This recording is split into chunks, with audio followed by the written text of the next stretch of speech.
She sat at the far end of a mahogany conference table, with her hands folded in her lap, dressed in a navy blazer without a single wrinkle, while the two people who hated her most in the world stared at anything in the room except her face.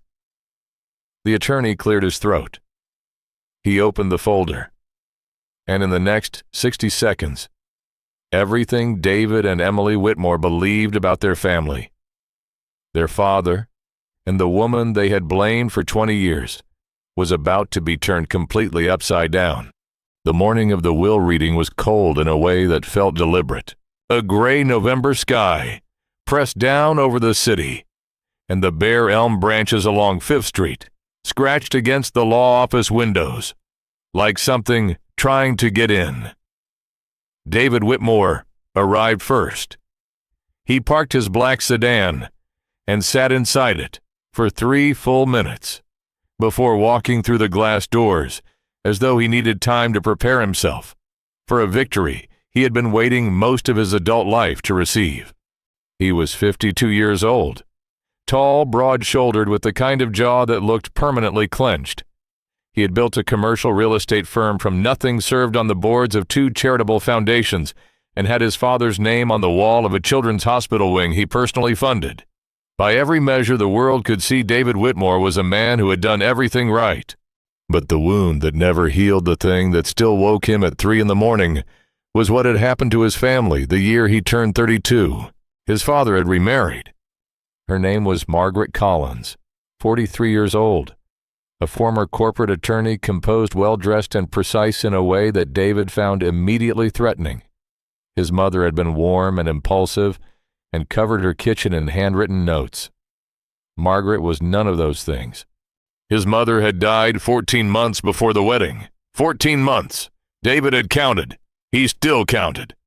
Emily arrived 12 minutes after her brother, the same way she had always moved through life, a half step behind, watching drawings slower conclusions. She was 48, a high school history teacher with silver at her temples, and the particular patience of someone who had spent decades explaining complicated truths to people not yet ready to receive them. She had not spoken to Margaret in nearly 3 years, not since the Christmas argument, when she had finally said aloud what she had only thought for decades. "You came into our lives at the worst possible moment, and you never once let us forget that you were there." Margaret had looked at her without answering, set down her glass, and walked out of the room. That silence had confirmed everything Emily believed. They found Margaret already seated in the conference room, composed, careful, as though nothing in the room could reach her. She did not look up when they sat down, and neither sibling acknowledged her presence. Thomas Garfield, the estate attorney, waited until all 3 of them were settled before he opened the folder. He read through the standard language, identity, sound, mindful, legal capacity, then paused, adjusted his glasses, and read the sentence that detonated in the room like something with a delayed fuse. The Whitmore estate, including the family home at Larkspur Lane, all investment accounts, and the controlling share of Whitmore Manufacturing, shall remain under the sole authority and management of Margaret Whitmore as trustee until such time as the conditions of the attached schedule are fulfilled. David was on his feet before the attorney had finished. "What did you just say?"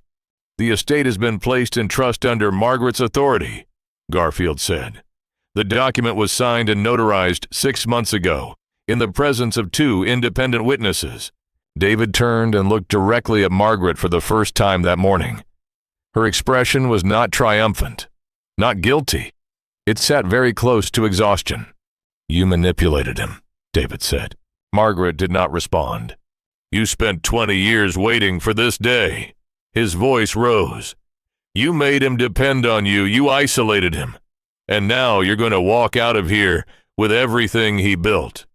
"You have every right to be angry," Margaret said. Her voice was quiet, not apologetic, not defensive, simply quiet, the way someone speaks when they have already accepted a verdict. It was the worst possible answer. David had prepared himself for denial, for justification, for the performance of grief he had always suspected her capable of.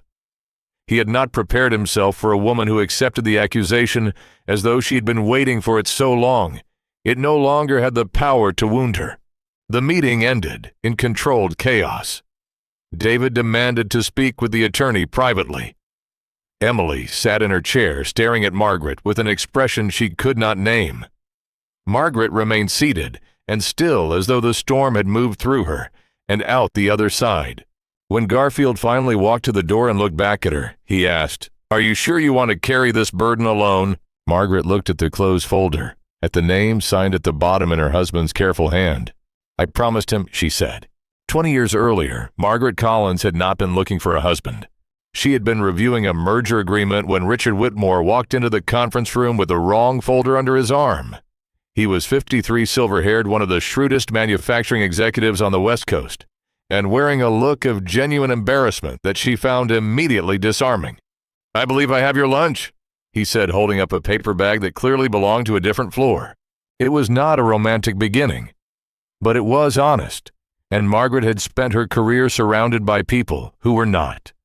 They dated for 14 months. Richard's grief for his first wife, Catherine, was not hidden or performed. It was simply present, the way a scar is visible when the light hit it right. Margaret respected that. She had not expected to love him, and then she did. The children were a different matter. David was polite at the dinner where Richard introduced them, polite at the wedding, polite at every gathering for 2 years, while his eyes communicated something else, entirely a cold, constant evaluation. Margaret understood it. She had been a lawyer. She knew how people behaved when they believed something had been taken from them. Emily was 28 and less contained. She asked questions about the past, dressed up as questions about the future. Margaret answered every one with the precision she had once applied to depositions. She had met Richard 8 months after the funeral, no earlier. What they needed from her, she believed, was patience, space, a presence that did not demand to be loved. She was wrong, but she did not yet know it. What began as patience was read as coldness. Her preference for quiet was read as control. Her consulting role at Whitmore Manufacturing, taken at Richard's request, because he trusted her judgment more than almost anyone, was read as infiltration. She heard the word eventually, said by David at a dinner she was not supposed to be overhearing. She stood in the hallway for a moment and did not go in. She did not tell Richard what she had heard. This became a pattern. She absorbed. She attended board meetings with no formal title and said exactly what needed to be said, and nothing more. The children drew the conclusions she had already known they would draw. She understood by the 3rd year that being understood was not part of the arrangement. It was Emily who first noticed something that did not fit the story she had been telling herself. 3 weeks after the will reading, Emily sat in her home office and opened the estate accounting records going back 15 years requested formally through legal channels with the intent of building a case against Margaret. She had expected to find evidence of quiet theft. Instead, she found payments going out that appeared under none of the estate's official expenses, small enough individually not to trigger flags. But over 15 years, they added up to something substantial. The payments began the year David's company had suffered what he had publicly called a temporary restructuring, what was actually a near collapse, when his largest investor had withdrawn without warning, and David had come to their father for help. Richard had provided it, or so Emily had believed. The payments in the record dated 3 weeks after the crisis did not come from Richard's personal account. They came from Margaret's. Emily sat with that for a long time. She pulled up the next item. A payment from 7 years ago. Medical billing code. She recognized it then, her own thyroid condition. The out-of-network specialist the portion insurance had not covered. She had assumed her father paid it. She had never asked directly. She had assumed wrong. She found 4 more like it. All quiet. All following moments of Whitmore family difficulty. None recorded in any way that would have made the source visible, without the kind of careful accounting Emily was now doing alone at midnight. She sat in her chair and felt something she did not have an immediate word for. Not quite shame, not quite grief. The feeling that comes when the story you have been living inside for 20 years develops a crack wide enough to see through. David did not want to hear it. Emily laid out the records at his kitchen table on a Thursday evening, precise and methodical. the way she had learned from years of teaching students who pushed back. David listened. He looked at the papers. He pushed them back. She's covering something. This is what sophisticated financial manipulation looks like. You appear generous, so nobody looks at where the real money went. She paid your restructuring debt, Emily said, with her own money, not Dad's. Silence. Why would she do that if she was trying to take everything from us? David walked to the window and looked at the backyard, where their father had built a wooden swing that was still standing faded and slightly crooked. I don't know, he said, but there's an explanation. There is, Emily said. You just don't want it to be the one that means we were wrong. It was around this time that their uncle appeared. William Whitmore was 72 with the comfortable authority of a man who had been respected his entire life without having had to earn it too visibly. Richard's older brother, 30 years on the Whitmore Manufacturing Board, always the family member most vocal about keeping the company in the right hands. He came to David over lunch at the club with the kind of practiced casualness David would only recognize as deliberate in retrospect. Your father was not himself in those last 2 years, William said, cutting his steak with the calm of someone discussing property values. Margaret had a great deal of influence over him. If there's a legal avenue to have the will contested on grounds of undue influence, I would support that effort. Personally, financially, this company should be in the hands of Richard's children. David felt something solid settle in his chest. Finally, someone else saying out loud what he had known all along. What he did not yet know was that William had been quietly purchasing Whitmore Manufacturing shares through 3 different holding companies for the last 11 years, moving slowly, methodically, building toward a threshold that would enable a hostile takeover bid the moment the family's attention was divided. The plan required only that Margaret's control be removed. What came after that was simple arithmetic. The audit was David's idea. He hired an independent firm and gave them 90 days expecting documented proof of what Margaret had been doing. The auditors found something, but it was not what David had requested. Buried in the quarterly reports from 6 years earlier was a pattern of external share acquisition.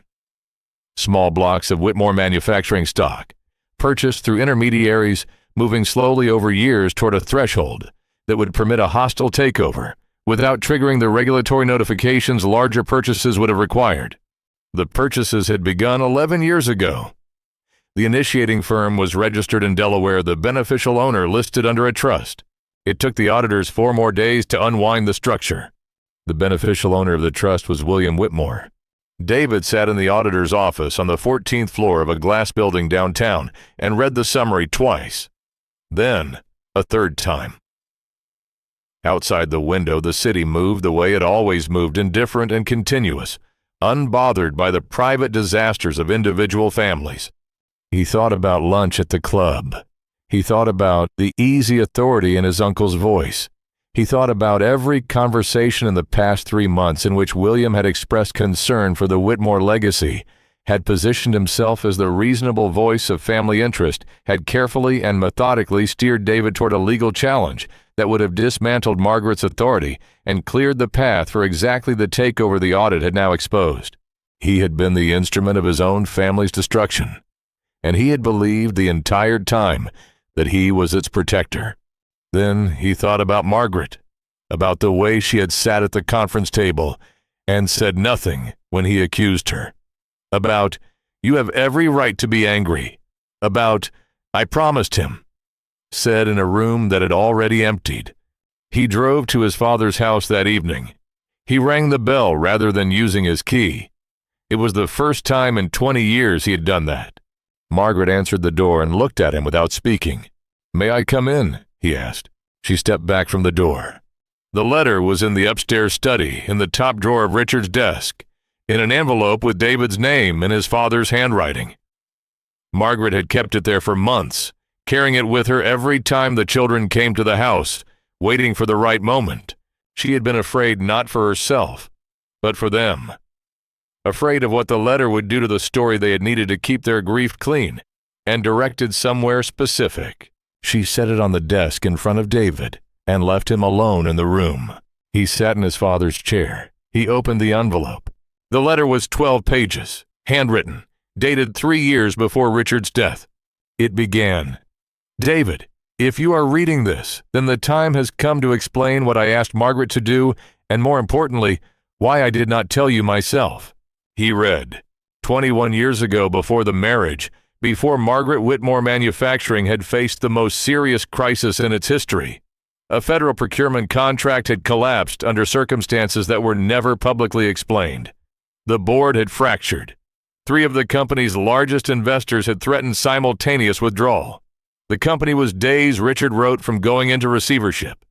William had arrived with a solution, a restructuring proposal that would save the company while transferring a controlling stake to an outside consortium. The proposal was elegant, generous on its surface, the kind of offer that appears in a moment of crisis and seems to an exhausted man like an act of family loyalty. Richard had been about to sign it, and then Margaret, 2 months into her consulting engagement, and with no formal authority, and no seat at any relevant table, had stayed late one night and read the full proposal, from beginning to end. On page 17 of the appendix, she found a clause, buried in dense legal language easy to miss, almost certainly placed there to be missed, that would have given the outside consortium, and through them, William the right to trigger a forced buyout of the family's remaining stake under specific market conditions. Conditions that she noted in a 3-page memo delivered to Richard the following morning would almost certainly be triggered within 5 years, given the projected performance curves of the industry. Richard had pulled the proposal. He had found another solution more expensive, more painful, requiring months of negotiation with individual investors, and a restructuring that cost him 2 years of sleep that kept the company intact and in the family. And within a year he had asked Margaret Collins to marry him, but the damage with William was already done. William knew that Margaret had found the clause. He knew that she had shown it to Richard. He never said so directly, he was too careful for that. But from that point forward, he had begun the long, slow, patient project of rebuilding what he had lost.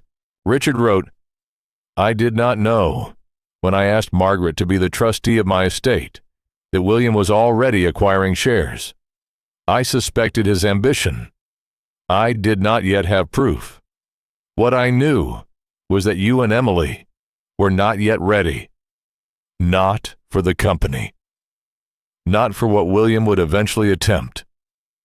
But I needed someone at the wheel who could see what he was building before he finished building it. And the only person I trusted completely, for reasons you may not yet understand, was Margaret. He wrote about what she had given up. Her legal practice traded for a consulting role that paid a fraction of what she had earned. The friendships that quietly faded when she became attached to a man whose family made their feelings about her visible at every occasion. The years she had spent absorbing accusations she could have refuted at any time with documents she had chosen not to surface, because Richard had asked her to wait. Because the waiting was part of the plan. He wrote, She has never once asked me whether it was worth it. I believe this is because she already knows the answer. I hope when you read this, you will ask yourself the same question. The letter ended with a paragraph David read 3 times before he could move. She was never protecting herself. She was never protecting me. She was protecting you. Everything I trusted her to hold, the company, the house, the account she was holding for the day, you were ready to receive it. That day, I hope, is now. Treat her accordingly. David sat alone in his father's study for a long time. The house around him was quiet. The kind of quiet a house accumulates over decades of being lived in. Not silence exactly, but a density of absence. He could hear the faint sound of someone moving in the kitchen downstairs, the soft rhythm of a cup being set on a counter. He had grown up in this house. He had run its hallways, as a child sat at its kitchen table with his mother, while she covered every surface in cheerful handwritten notes. He had sat at that same table with his father in the years after she died, eating dinners. Neither of them was very hungry for speaking about small things, because the large ones were too large. He had watched Margaret move into this house with her careful, contained presence, and had told himself for 20 years that she was taking something. He understood now what she had actually been doing. He had been handed every resource this family possessed, and had spent 2 decades spending it on the wrong target, directing his grief and his suspicion and his considerable intelligence toward a woman who had been quietly holding the walls up around him without his knowledge or his gratitude. He sat with that for a long time. He carried the letter downstairs. Margaret was at the kitchen counter, her hands around a mug of tea. She turned when she heard him. He held up the letter. She looked at it, then at him. "Why didn't you ever show us this?" he asked. "Because Richard asked me not to, until you were ready." "How would you know when we were ready?" She was quiet for a moment. "When you stopped assuming," she said. Emily came the next morning. David had called her the night before and read her the most important sections of the letter over the phone. She had not spoken for a long time after. He had stayed on the line and let the silence do what it needed to do. She arrived before breakfast and found Margaret in the garden at the side of the house, where old rose beds held the structure that Margaret Whitmore had planted 30 years ago, and Margaret had maintained without ever claiming ownership of. They stood together for a while without speaking. Then Emily said, "I called you greedy." "I know," Margaret said. "I said it in front of the family." "I know." "It wasn't true."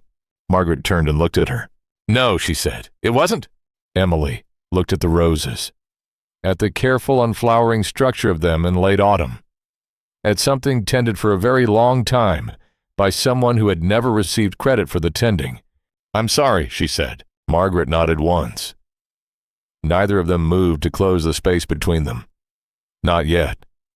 That would take longer. But something shifted in the garden that morning quietly and without ceremony, the way most real things do. The shareholders' meeting came at the end of November. William arrived in a dark suit with the easy confidence of a man who believed the arithmetic was still in his favor. He had been informed through his attorneys that the audit had uncovered certain irregularities. He was not concerned. He had spent 11 years preparing for this moment, and one audit was not going to unravel 11 years of careful work. He took his seat at the table and waited. David arrived last. He stood at the front of the room with the letter in his hand and the audit report on the table, and said the words that William had never expected to hear from a man who had until recently been doing his work for him. "I spent 20 years blaming the wrong person." The room went absolutely still. He did not elaborate immediately. He looked around at the board members, people who had known his father for decades, who had watched the family drama from a careful distance and drawn their own conclusions about Margaret Whitmore. Then he laid out what the audit had found: the shell companies, the holding trusts, 11 years of patient incremental acquisition, time to arrive at a threshold during precisely the kind of estate dispute that William had always known was coming because he had been counting on it from the beginning. William sat very still. His face did not change. He was too practiced for visible reaction, but something around his eyes went flat in the way that happens when a careful plan reaches its final limit. David presented the formal motion to have William's board seat reviewed, pending investigation. It passed. William resigned the same day and left the building without speaking to anyone. He was not a monster. He was a man who had spent his adult life believing the company should eventually come to him, who had confused love for a family with the belief that he had the right to possess it. He had simply waited and moved carefully, and in the end lost to the very person he had always underestimated. 2 weeks later, Margaret called a meeting of her own. She sat at the same conference table where the will had been read and presented David and Emily with the documents Richard had prepared: the conditions of the trust, the transfer schedule, the formal mechanism by which she would hand over full control. "This was always the plan," she said. "From the day he signed the will, he needed the trust structure to protect the assets while the situation with William was unresolved. Once that was settled, everything was always meant to pass to you." She signed the transfer documents that afternoon, without ceremony, without asking for acknowledgement, and she stood up. She moved out of the house on a Thursday. She did not take much. A few pieces of furniture that were genuinely hers, the books from the upstairs study, the photograph from their 10th anniversary which she carried in her hand rather than boxing it. Emily was there helping carry boxes without being asked, and without speaking, which was the kind of help that costs more than words. When the last box was in the car, Emily stood in the driveway. "Why are you leaving? You could stay. The house is legally yours for now." Margaret looked at the front door, at the upstairs window, at the elm tree Richard had planted the year David was born. She smiled, small, slightly sad, entirely real. "Because this was never mine," she said. She got in the car and drove away without looking back. The house stood behind her, in the gray afternoon light, holding everything she had spent 20 years protecting, ready now to be passed to the people for whom it had always been intended. There's a particular kind of sacrifice that the world never fully accounts for, the kind that asks a person to become the story other people need in order to survive their grief.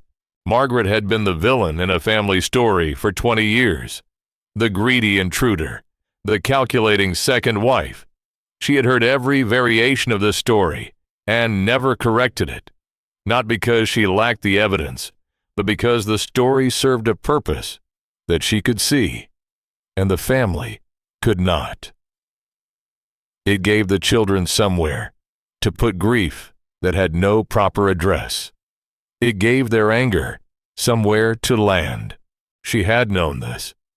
Richard had known this. They had talked about it late at night in the study. "They'll forgive you eventually," Richard had said. "I don't need forgiveness," she told him. "I need them to be all right." He looked at her for a long moment. "That is the most generous thing I have ever heard anyone say," he said. She did not respond. Generosity was not how she experienced it. It was simply the thing she had agreed to carry. David visited her once a month after she had moved into a small house on the east side of the city. He sat at her kitchen table and said, "I have been trying to think of a way to say I'm sorry that is proportionate to what I actually owe you." "There isn't one," she said. "You don't owe me a proportionate apology. You owe me the ordinary kind, the one that just says what it means." He was quiet for a moment. "I'm sorry," he said. She nodded. They drank their coffee. After a while he said, "I'd like Emily and me to be part of your life, if that's something you'd want." Margaret looked out the kitchen window at the small backyard, where a single oak tree stood at the corner of the fence. "I think that would take some time," she said. "Yes," David said. "But I think it's possible," she said. He looked at her the way he had not looked at her in 20 years. Not with accusation, not with calculation, but with the plain attention of someone seeing clearly for the first time. "She was lucky," he said. "My father, to have you." Margaret wrapped both hands around her coffee mug. "We were lucky," she said quietly, "to have each other." The oak tree in the backyard was bare in December. Margaret stood at the kitchen window in the early morning and looked at it. She was 55 years old. She had a house that was hers, and a morning that belonged to no one else, and a life that was for the first time in a very long time entirely her own to build. She thought about the last line of Richard's letter. "Treat her accordingly." She smiled at the tree. Then she turned from the window and went to make breakfast. Some things end quietly, not with resolutions that arrive like verdicts, but with a cup of coffee set on a table, and a morning that is simply a morning, ordinary, unhurried, requiring nothing. Sometimes the person who sacrifices the most for a family is also the last one the family thinks to thank. And sometimes the thanks arrive too late to change what was lost, but not too late to change what remains. There is a kind of strength the world consistently mistakes for coldness, the strength of someone who has agreed to be misunderstood in service of something larger than the comfort of being seen. It asks everything. It announces nothing. Margaret Whitmore had been that strength for 20 years. She set the kettle on the stove. She sliced bread. She looked at the tree. Outside, the street was quiet. A car passed slowly. A neighbor's dog barked twice and stopped. The world moved the way it always moves, indifferent to private victories, unbothered by private griefs, going forward without requiring any particular acknowledgement of what had been endured to arrive here. And she was, for the first time in a very long time, at peace.